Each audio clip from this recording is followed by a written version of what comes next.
புத்தி ரேகையில் 2 சதுரம் குறி இருக்குமானால் அவருக்கு விரோதிகள் அதிகமாவார்கள்.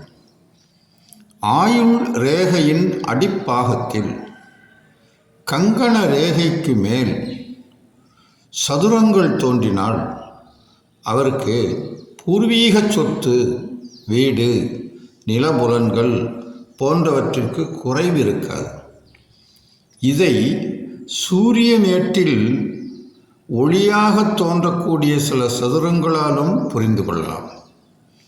ஆயுள் ரேகை துண்டு அல்லது பிளவுபடாமல் கங்கணமேட்டின் அடியில் தோன்றினால் அதன் கீழ் உள்ள சதுரங்களெல்லாம் தன்னுடைய தந்தை வழி பூர்வீக சொத்துக்கள், வீடு, தோட்டம், தோப்பு போன்ற நிலபலன்களை குறிக்கும்.